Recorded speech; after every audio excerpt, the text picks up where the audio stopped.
This story makes my butthole like pucker.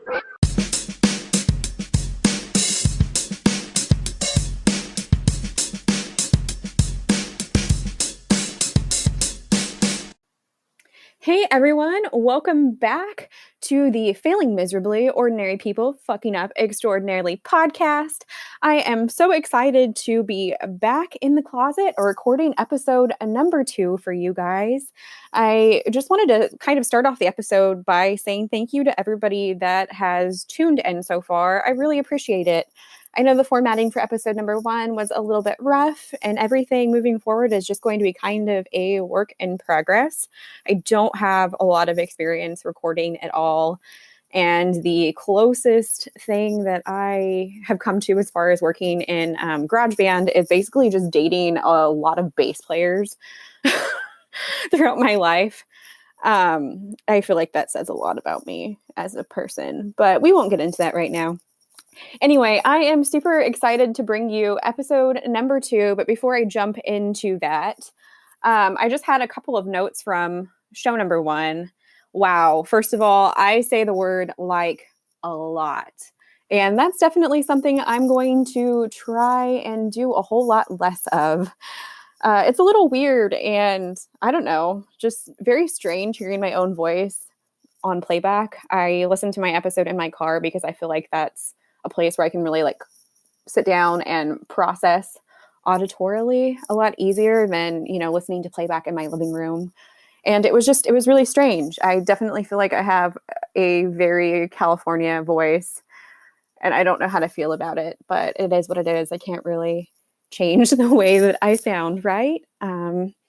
So short of that, moving into episode number 2, I sit down with my really close friend, Taylor, that I have known since we were 12. And we outline, I don't know, just kind of the essence of being a middle schooler in the early to mid, 2000s. And we talk about a trip that we took together. So let's go ahead and get into it. Here is episode number 2 with my good friend Taylor. Thank you for tuning in. So when we were in the 8th grade, right? Yes, yeah, we were in 8th grade. So we would have been about 13. I think you might have been 14 already. I was not because I'm younger. I was 14. Okay. Yes, I was. So Maybe. We went on this educational, quote unquote, field trip to Hawaii in the 8th grade that we all did a bunch of fundraising for and begged our parents to let us go on. I think that was probably the first time that most of the kids, from our class or our school or whatever, had been away from home for that long. And that was actually, that was my first time ever going through an airport and flying on a plane. So it was just a lot of firsts, I think, on that trip. Yeah, I don't think I had gone on a plane and gone through an airport before that, prior to that, but I was really, really young. Mm-hmm. And I think I might have even, I don't remember. That wasn't the longest I was away from home. That was the furthest. Okay. I was away from home. I mean, considering that it's like an ocean. Right. And I could, a plane to get there. And I can remember feeling super freaked out because this was, probably only 3 years post 9/11. So going into an airport and doing that whole thing, it felt really scary without mom and dad there. I guess I just didn't even think about that. I don't know. Maybe I felt better with the chaperones that we had because there were a couple chaperones that we had known for a really, really long time. So maybe it just kind of felt like, our parents aren't here, but at least we have people that we know and trust. Yeah. I think I felt pretty confident, getting through TSA and doing the whole airport security thing. I felt okay about that because we were all together. But then we go to get on the plane and I guess the travel agent just booked whatever seat she could book. And there's an entire group of our entire class together. And then there were 5 or 6 of us that had to sit in random spots on the plane. And I was one of those people that had never flown before. And I was separated from our group. I was next to this guy that had to have been maybe 17 or 18. and I was all by myself. I didn't know anything about turbulence, didn't know anything about being on a plane at all. So it was pretty scary. Oh, wow. Yeah, that is kind of scary. I guess I don't remember that happening. I remember that we were close by each other on the way back because I think like that's not happening again. But I remember being really kind of scared like when we were out over the ocean, because that just doesn't sound fun to me. I like to have land below me. I remember when we were circling the island to try and land, it was taking a really long time. I think just because there was something to do with landing or air traffic control, who knows really.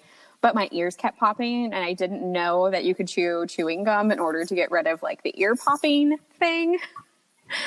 So I just sat there like silently crying, and that 17-year-old or whatever old boy sitting next to me like looks over and he's like, "Oh, do you want some gum?" And I remember looking at him like, why the fuck would I want gum right now? Like, I'm in pain, I'm crying, I'm scared. And he was like, no, it's for your ears, like so your ears won't hurt. And I was like, oh, okay. Oh my God. And then I went from like being embarrassed from crying to like being embarrassed of like not understanding. And it was just like, I want off this plane so bad. I think we got off the plane and we got laid, which that's always fun to do with a bunch of 12 and 13-year-olds. Oh yeah, I thought it was the most hilarious thing ever. And then I remember we had to wait like 3 hours for our luggage. Right. So we waited forever for our luggage because I guess something happened with it. We finally get over to the hotel. Everybody's tired. Everybody's cranky. We haven't eaten. And we're going up to the escalator. And this kid from our class that was just, he was like really smart. I think this guy ended up growing up and like working in aeronautics or something like that. But he like reaches out his hand to touch the sconce on a wall, and he fucking cuts his entire palm open like the first 15 minutes that we're at the hotel. Yes. And then one of the other boys' mom, she was a chaperone. So this was his mom.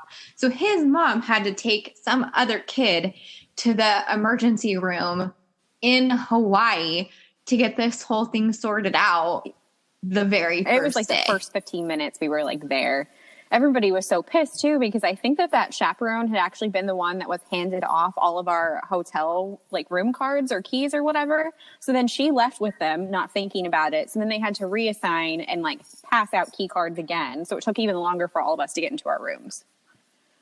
Wow, you have a really good memory. I was so mad. I don't think I've ever been so hangry and cranky and pissed off at out. So, I mean, that just kind of, I feel like really set the mood for the entire trip, because it was a whole lot of stuff like that for what? How long were you there? 10 days? We were there for a week. We, I think, got there like on a Saturday or Sunday, and we didn't leave until like a Monday. Like we were there for our entire spring break. Right. That was just, I don't know how to really even like put into words what that trip was like. I guess it all boils down to, imagine taking, I don't know how many, 25, 30 junior high school kids. Some are pubescent, some are pre-pubescent. There was just so much. To like, I mean, it's not a foreign country, but you're literally on an island. There's nowhere to go, and you're just there. And whatever happens, you just have to let it happen. Oh, yeah. I remember. But I think. Oh, I'm sorry. Oh, no. Was that. So I think after everything got all settled and we got into our rooms, was that the first night that we went out to the water and we ran into the group of people? No, I think that was like midway through the trip. Okay. So maybe we should talk about that. Yeah. Next. So we ended up at the beach one night, right? Yes. And there was like some other young people at the beach. And probably more like high school freshmen, probably. Like they were a couple years older than us, but I think at the time when you're like this dorky little 13-year-old that's still in middle school, like they seemed like they were a lot older and more mature than we were. Like they had, I think they had like chest hair and like leg hair and stuff, whereas like most of the boys from our class didn't have any of that yet. So we were really interested in them.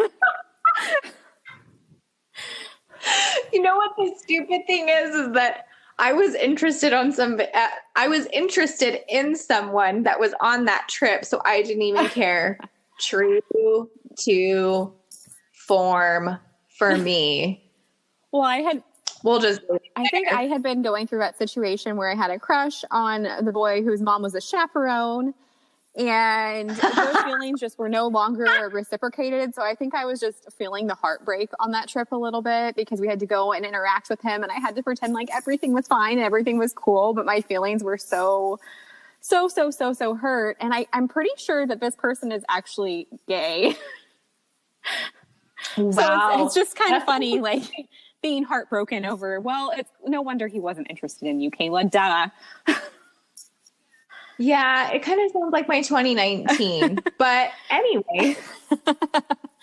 So yeah, there was that group of like young high school boys. They definitely weren't seniors. They weren't like 17 or 18. They were maybe 14 or 15. And one of them came over and kind of was like flirting with one of our friends, right? Yes. I just remember all of a sudden we were just like surrounded by these like cute guys, and it was like, hey, what are you doing over here? And as far as like social pecking order went in our junior high, like I think it's pretty fair for me to say that we weren't cool. No. We were not cool. So we were really excited. Like I think that we were not like the dorkiest of the dorks. If we had like A team, B team, and C team, we were definitely like B team. We're definitely in the middle.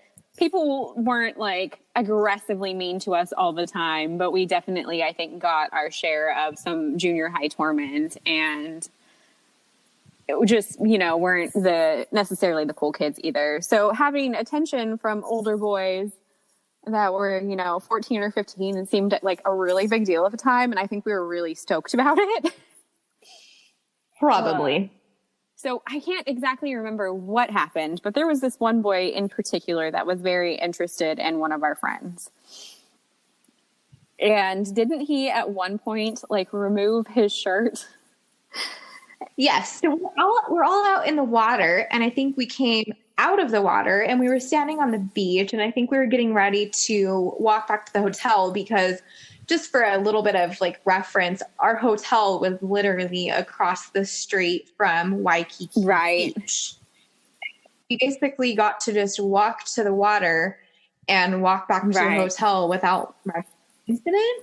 And so I think we were kind of gathered together, and I think for a little bit, this guy just tried to pretend like he was part of our group. Didn't he? I think so. I think he did something like that. Yes. He was hanging out with us. And he was hanging out with us. So he had removed his shirt, and our friend had his shirt. Because that was like the big drama was that, he took his shirt off and he gave it to her. Yes. And he was trying to pretend he was with our group. And then I'm pretty sure one of our eagle-eyed chaperones realized that he was not with our group and sent him away. And I remember, did he ever get his No, that freaking chaperone took it away from our friend and wouldn't let her keep it, but sent him away. So the chaperone, I guess, I don't know, had a shirt from a teenage boy just, chilling in their hotel room. Wow. But I remember at the time we were so pissed off. We're like, it's just a shirt. Like, well, why can't she keep the shirt? You sent him away. We were so upset for her. We're like, it's not like we were going to let him in our hotel room.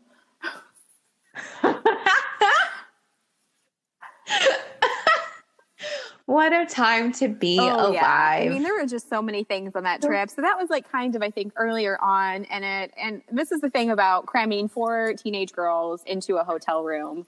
Like, you can start off the trip being best of friends, but by the end of the trip, you've just spent way too much time in each other's personal space, and somebody gets irritable, and somebody gets to the point where they like want to start popping off about stuff. And that definitely became like a common theme with one of our roommates. Oh, yes. Yes. I think she single-handedly just kind of put a damper on the whole trip for us. You know, how it is being 13 and being melodramatic about everything. I remember she threw like this big crying fit about starting her period, which sucks. Like, I can sit here and be like, you know what, when you're 13 years old, like getting your period on a trip to Hawaii where everyone's in bikinis and bathing suits is like awful and uncomfortable. And like, I get that. But I remember she was wailing about it for, gosh, like a good 45 minutes in our hotel room one day. And we're just like, I don't know what to tell you. Like, if you're so upset by getting your period, which it wasn't the first time she had ever had it, like, go talk to one of the chaperone moms, because I don't know how to help you. Like, I'm 13. I don't even have boobs yet. I think we had months to prepare for this trip. And so it was like, I feel like we all kind of took the responsibility to whether or not we were going to learn how to put a tampon in before this trip, or whether or not we were going to not do that. And she chose to not learn how to do that before the trip. And that's okay. I mean, that's a completely valid choice for a 13-year-old girl to not be using tampons. Like, you shouldn't be using tampons if you're not comfortable using tampons. I'm sorry, I've said tampon like 75 times. But it was just one of those things that was just, there's always the one person, I think, in the friend group that's a little bit of a wet blanket. And it was definitely her at the time. And that's just kind of like where it started. Then we went on this trip. Not on this trip. We went on this thing where we had the freedom to kind of, I think, go shopping on our own one evening. And we had to go with our individual groups. And the thing was that we had, I think, 2 hours. And if we weren't back, like, exactly, like, right when we needed to be, which was like 7 p.m. or something like that, then we were going to be in big trouble. And they didn't really tell us, I think, what the consequences were going to be. But I think we all assumed that we would probably not have the freedom as an entire group to be able to go off and do stuff anymore. So I remember, like, 3 of us were taking it super seriously because we're like, hey, like, I'm out here living the life. I think that this is the night that you and I and our other friend went to Louis Vuitton. Yes, we went to Louis Vuitton. We went to Gucci. We went to Von Dutch. We were just living it up. We walked in there, and this is the thing about being 13.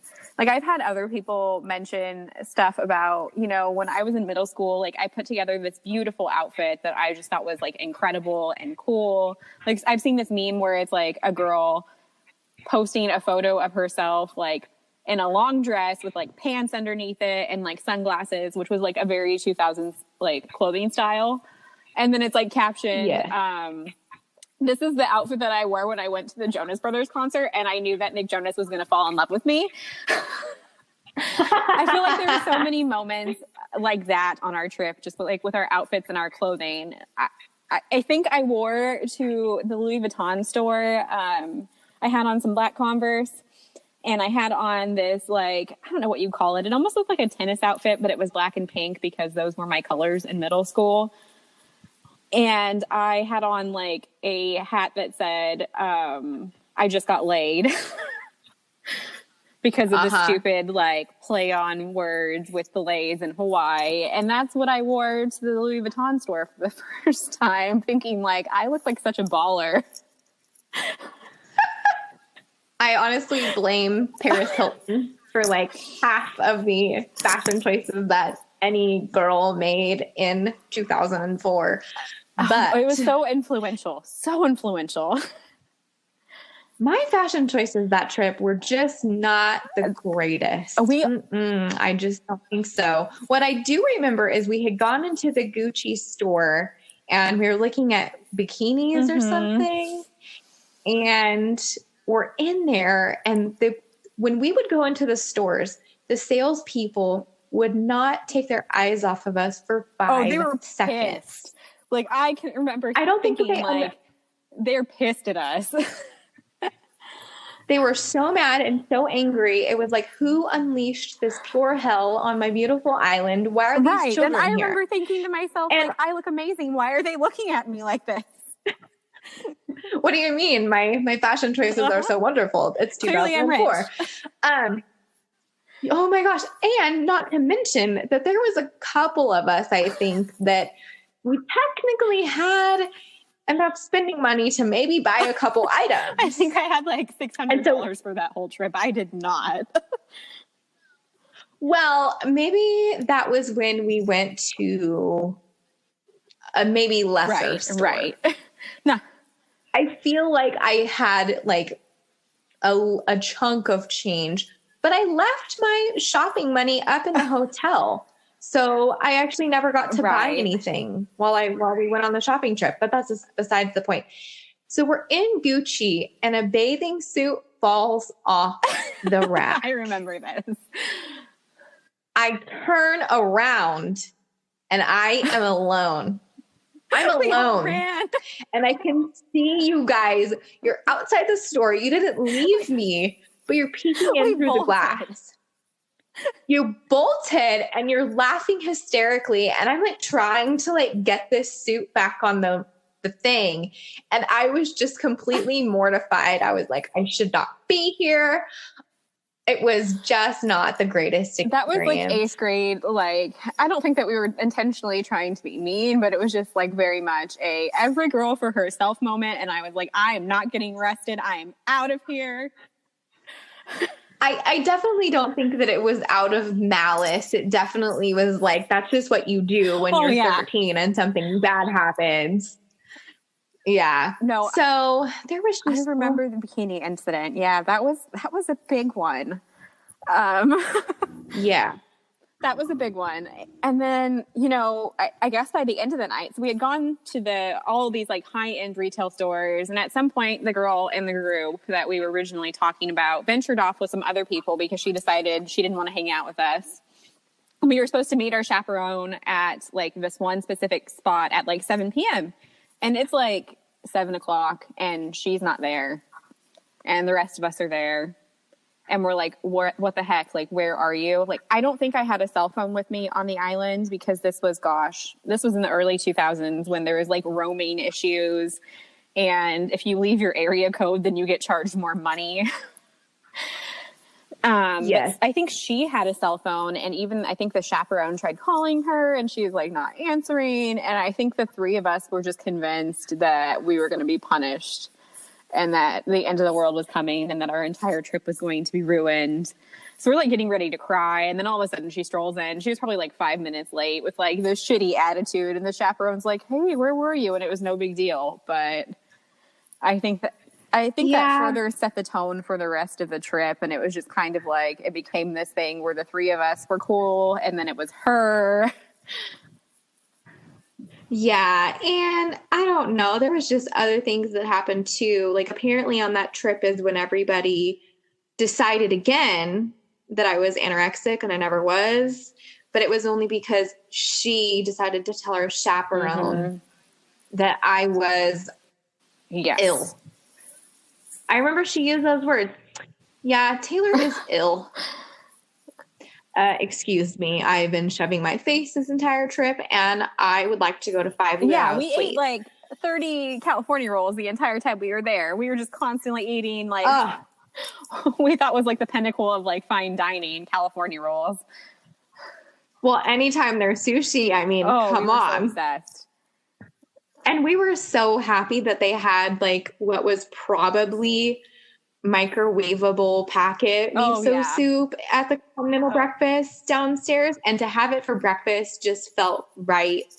Yeah, that same person started, I think, a few rumors or issues on the trip. Because I remember coming back from Hawaii, and there was like the big friendship fallout because of, you know, just everything that went on that trip. And she had told people that I had taken off my bikini and was flashing people off the balcony. Oh, good Lord. And I remember confronting her like in 8th grade. And I'm not like the most confrontational person ever. I mean, if there's something that comes up that needs to be dealt with, like I will handle it. But I remember going up to her and just being like, why would you tell people that I was flashing people off of the hotel balcony? And she was just kind of like, oh, I didn't say that. And it's like, well, a bunch of other rumors were started about people by you on this field trip. So I'm pretty sure you did, but okay. But I just remember being so miffed. Like, I hadn't even kissed a boy yet. And I was, I think, very upset about the fact that I was probably one of the few people on that field trip that had not been kissing boys yet.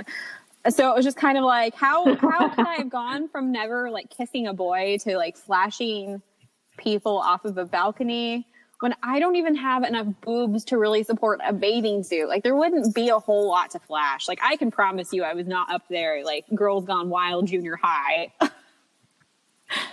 No, that would have been completely and totally unheard of. So I think like the big lesson from that trip is just, I don't know, junior high it sucks. And you think that people that you're really good friends with are always going to be your really close, really good friends. And sometimes that works out because we're sitting here like chatting, and sometimes they're mean and they start rumors about you to chaperones. And it's just kind of a reflection of the misery, I think, of just being young and being that age. Yes, very much. It doesn't matter if you're on a tropical island. If you're 13, you're probably not going to have that great of a time. No. It's just like so many kids with hormones and big mouths, like crammed into a small space. We were just a special group of children. Yeah, I mean, both of us, I think, had incidents too where we were like out in the water trying to like be cool, and we both almost drowned. Yes.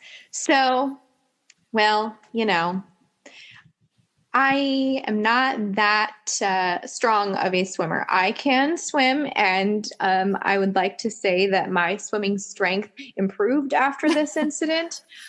But we go out in the water, and we basically, there's a pier, and then there was the area of the water, and then there was a wall. Well, apparently that concrete wall was there for a purpose, because beyond that concrete wall was corals.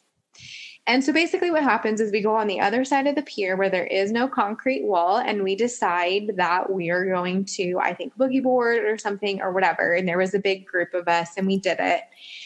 And basically what ends up happening is I get so far out, me and this other kid, that we cannot get back in because we keep getting pushed back out.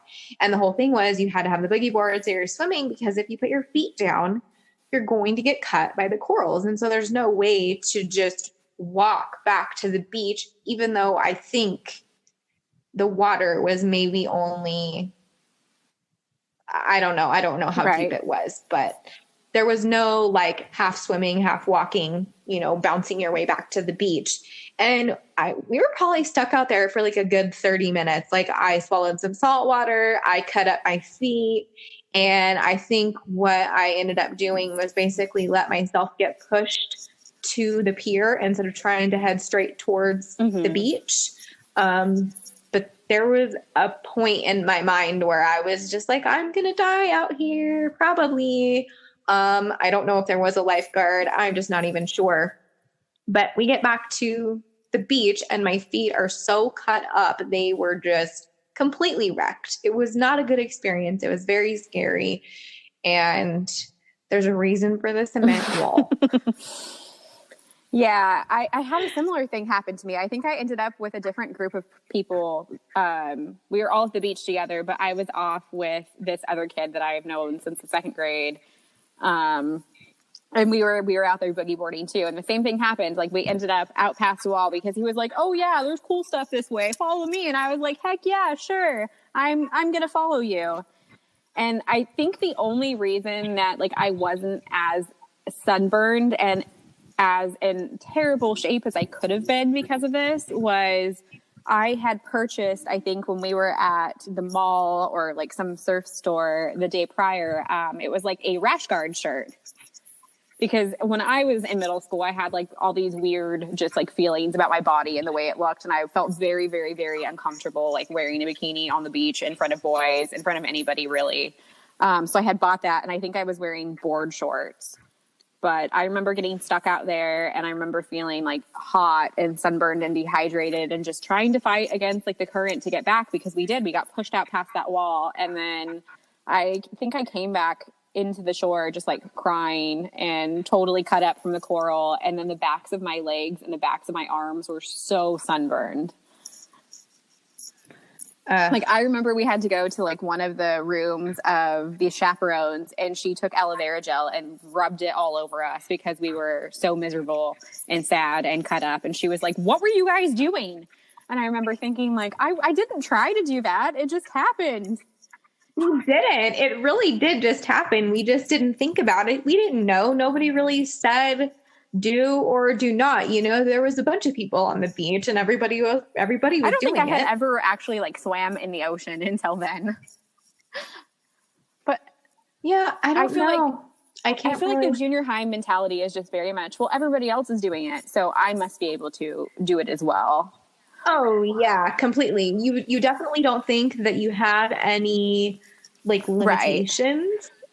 And I think that you still kind of have that sense that nothing bad is going to happen. I mean, bad things happen, but you don't have that sense of anything, the physicality of something bad happening, like an accident or like drowning or, you know, getting really, really hurt or getting really badly sunburned or dehydrated or something. You don't have those kinds of like insecurities or thoughts, I guess. Exactly. And this was like before movies like Open Water came out, and I think really instilled like the fear of the ocean in people. This was pre-Steve Irwin.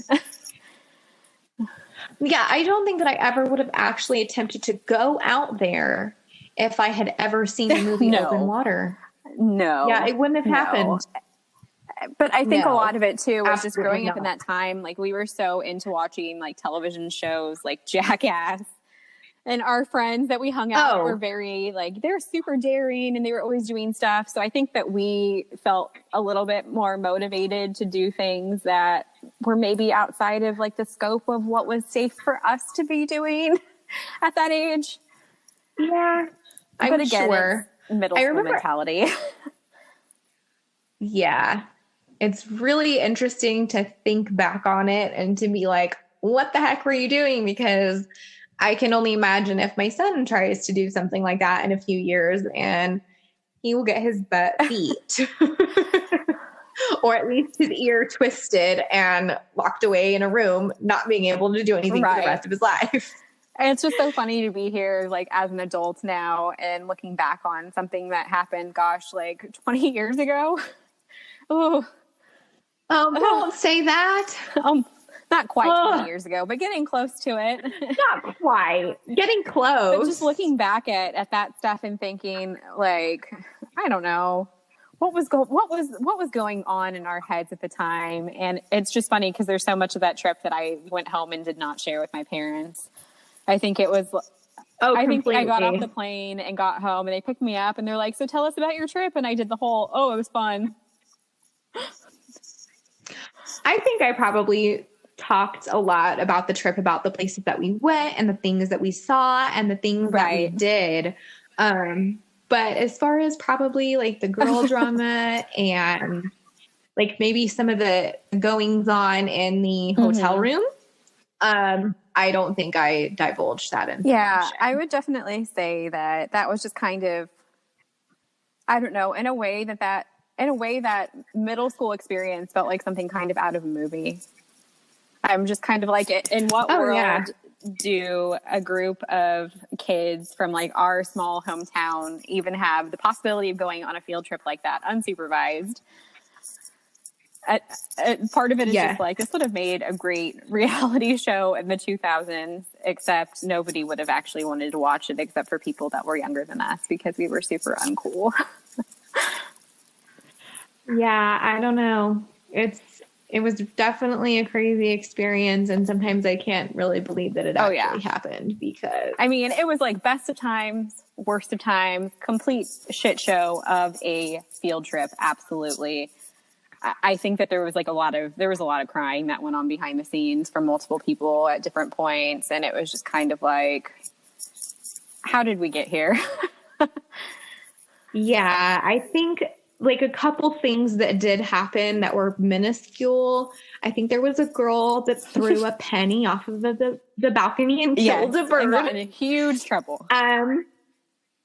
I'm pretty sure that I was crushing on my friend's boyfriend and really liked him. And then we thought we were hot shit when we went to the luau. We ordered, you know. do you remember when we ordered, what were they? Virgin pina coladas? Yes. I think on the daily, we were ordering virgin pina coladas and virgin strawberry daiquiris down at the bar. And then I think at one point we even mixed them, and we thought that was even we're better. Like, oh, we're so wasted. There's no alcohol in those. Oh, nope. Man. Oh, what a time it really to be was. alive. I mean, I can't think of anything more middle school than that entire field trip. Yes, but I think it was definitely good because I think unknowingly it really set us up for probably all of the things that we would experience in high school as far as like trips and drama and just crazy things happening that you would never guess in a million years. No, definitely. I think that going on that field trip and being away from my parents for that long, because I think the only time that I had ever really been away from them for longer than a couple of days was when all of our elementary schools from like the city that we're from go to this camp away thing. And I had done that in the 6th grade. And I think that was 5 days long. But other than that, I had never been away from home for that long. And it made me, I think, feel a little bit more, confident and independent and less afraid of the world in general. But at the same time, I feel like that was really a turning point for friendships with me. Like, it was just kind of like, oh, I can't trust everybody to just be nice and be friends all the time too. So I think it was also just very eye-opening and a little bit, I don't know, a little sad. I think I was tired at that point. I had been relentlessly bullied and picked on pretty much all of elementary, and I was severely picked on in 7th grade. And so basically by 8th grade, I think I was just kind of done, especially with the wet blanket person. She just had this way of making everybody feel inferior, and pretty much by the end of 8th grade had successfully made me feel like I wasn't even really a person. And that is junior high. And it's just like emotional friends that are emotional vampires. But you don't I feel like you don't have the capacity to really like understand exactly what that is when you're super young. It's just like, I don't know. It feels like middle school politics almost. I did not gain that mental capacity until the year 2019. I feel like I look back at a lot of stuff from that age and I'm just like, oh, like this affected me a lot more than I ever really thought it did.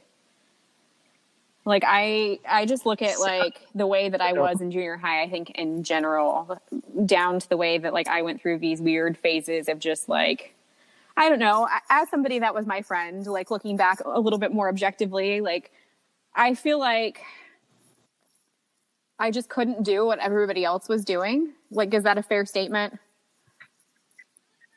I feel like that is a fair statement.